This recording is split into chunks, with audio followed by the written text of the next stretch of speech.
Kia ora e te whānau, no mai hoki mai. Welcome back to the Multi-Millionaire podcast. Most mainstream financial education tells you to spend less, stop wasting money, and invest more, but it ignores why people actually make the decisions that they make.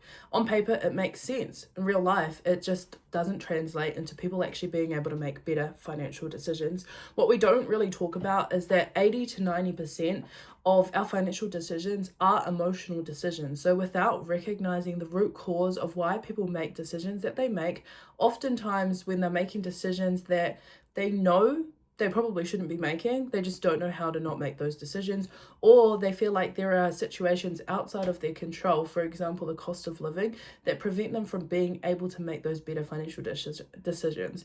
For example, if you are on a low income, the cost of living directly impacts how much money you have left to do things like saving and investing. And what this does is it often manifests things like shame, meaning that people feel the burden of the life that they have, the results that they have, the assets they do or don't have, the income they do or don't have, and the debt that they often at times have. When someone is in survival mode, they're not thinking about thriving. They're making decisions based on how can they get through the time that they're in. So a lot of the time, some of those people will buy branded clothes, they'll buy new cars, they'll buy things that help them feel better in the moment, not because they're silly, not because they're dumb, but because they're just trying to get through a time that is tough for them. When you grow up without enough, with financial stress, you will have a troubling relationship with money more times than not if you haven't done any money mindset work. So things like pressure, responsibility, that's what money is often associated with. A lot of people talk about money like it's this massive tool, it's a great resource, it's something that can help you in your life. And yes, it is, but when you've grown up around financial struggle, that's not what your brain registers money as. You register money as something that causes pressure, stress, arguments, financial struggles. More money, more problems is what a lot of people say. And so what this does is it makes your relationship with money not that good. For example, if you've experienced, say, abuse when it comes to men, you sometimes will either avoid men entirely, or you'll often be with men who aren't good for you. And this is just the same with your finances. So when trauma shows up, it often doesn't show up in really big ways. Sometimes it does, but a lot of the time it shows up in small little patterns. For example, I was just chatting with a friend who recently, she took my program, and because we're friends, obviously we talk outside of the program, and one of the things I noticed was that she spends a lot of money on just little things, buying coffee, buying new clothes, buying things from Kmart to decorate her room, just all these random little things, right? And we had a discussion about it, and one of the things I suggested or encouraged her to do was just a 30-day no spending challenge. So not spending money on any non-necessities. So she was quite overwhelmed by that. When I first suggested it, she was like, that's crazy, like that sounds like a lot. But what I wanted to do, I didn't want to encourage her to never spend money again, because I don't think that that's a solution. I think that spending money is a good thing when you spend it on the right things. But often when you're in survival mode, you'll often spend your money on small things to help you feel better. And as soon as you can realize that those small things don't actually make your life better, in fact, they make your life worse because you often run out of money, that's when you can realize that buying little things doesn't actually help you. And when you build that awareness, you can choose to make better decisions. But a lot of people, they don't have the opportunity to have that space in between the decisions they're making. They're going from one thing to the next. And that's what capitalism has designed for people. You're so busy at work, you don't even have time to consider, maybe I could be doing something else. You're so busy raising your children, juggling work, doing all of these things.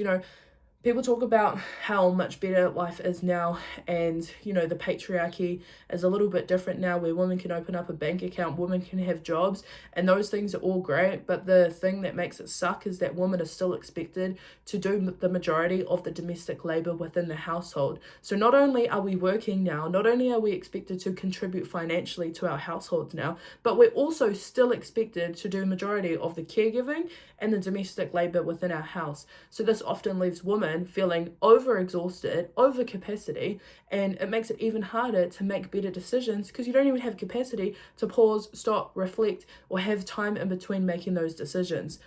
Some people avoid money entirely. I've been on both ends of the spectrum where I've spent too much money and I've also avoided money. So the way that avoiding money looked like for me was I knew there were things I needed to do, but I avoided doing them entirely. In fact, when I first did my first money audit, I had avoided it for a very long time because I knew I was spending far too much money on weed. And when I did my first money audit, I finally pushed myself to be able to do it, even though I knew that the numbers were going to make me upset. I knew that I was wasting so much money. I decided to do it anyway, and I realized that I had spent $1,000 on weed in 1 month. Now, that situation caused a lot of shame for me. I was absolutely embarrassed. I was, thinking that I had spent all this time blaming the cost of living, blaming the government for why my life was the way it was and why I was struggling so much. And what I realized in that time was that it was actually me. It was my decision to buy weed. It was my decision to smoke it all. It was my decision to give weed to other people. And it's really confronting when that happens because you have two options there: to decide to continue to avoid it or to take responsibility for the decisions, the habits that you have. And that's something that's really hard to do. And if you don't have capacity to do it, you're likely to just avoid it entirely. It's not random, it's learned. And these are the small patterns that lead to people staying stuck in these cycles. The whole system has been designed so that Māori, marginalised communities, Indigenous communities struggle. People say that the system is failing, but it's succeeding at everything it was designed to do, which was to keep Māori, Pacifica, other Indigenous communities stuck. If they wanted us to succeed, they would institutionalise our success, but they don't, and they make it so hard for these people to succeed. It's not even just these people. The disabled community, the queer community, all of these different groups have so many struggles that other people don't have, and that's why financial literacy alone isn't actually going to address these problems, because financial literacy is just a band-aid over the top of the reason why these issues exist in the first place, which is why I have recently fallen in love with trauma-informed financial literacy, because trauma-informed financial literacy actually addresses the root cause for why people are struggling with things that they are. Things like capitalism, the patriarchy, consumerism, all of these things make it harder to succeed.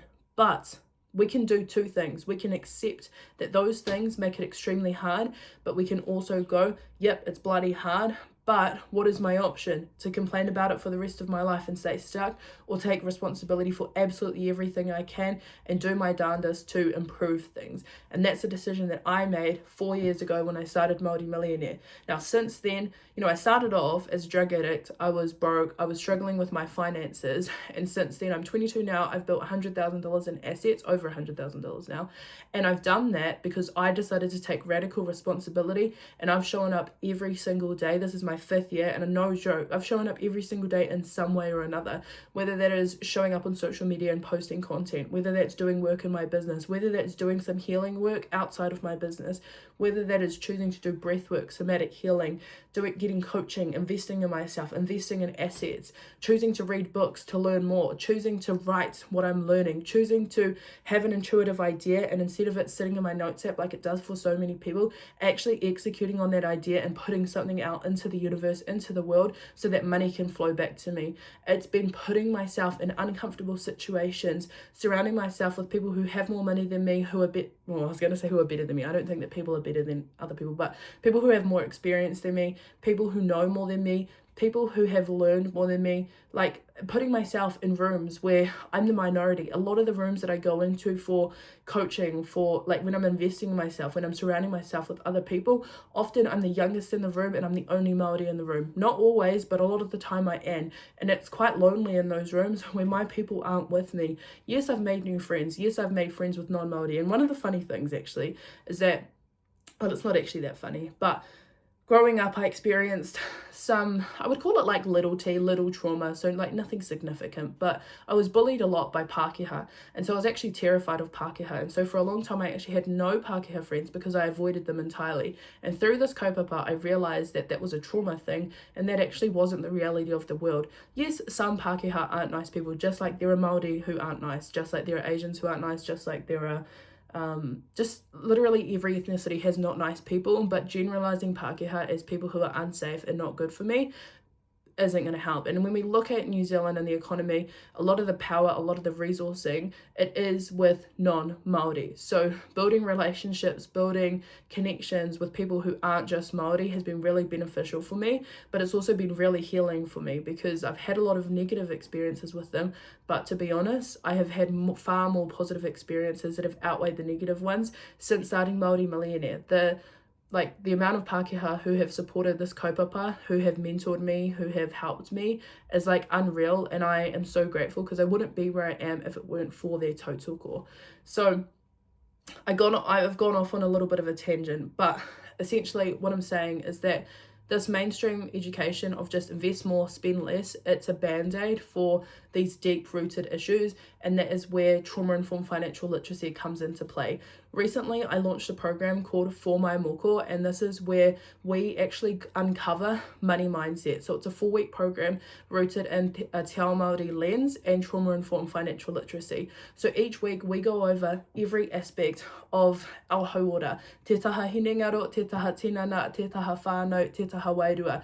And each week I give you key actionable steps you can take to start healing yourself, healing your nervous system, so that you can start building decisions, making long-term decisions, getting out of survival mode. And the whole kaupapa is for our moko. It is so that we can break generational cycles. It's so that we can create a better reality mō ngā mokopuna te take, for our mokopuna. That is why I've launched this program For My Moko. There are limited spaces left and enrollments are going to be closing soon. So if you want a spot, I'll link it down in the show notes below. But I hope that you guys join me. There are 4 pre-recorded videos, so it's a 4-week program, but there's also 2 live hot seat group coaching calls where you get to jump on a call with me, bring your question forward, and we get to have some back and forth, have a little wānanga, and you get to learn from other people's questions. You get to bring your own questions through. I hope that you'll join me in this 4 weeks because I think that it will be I know that it's going to be very, very beneficial if what I've said today lands for you and if you want to start making better decisions, but you're not really sure how. This program is for you. I can't wait to meet you. If you have any questions, let me know. Mai ora.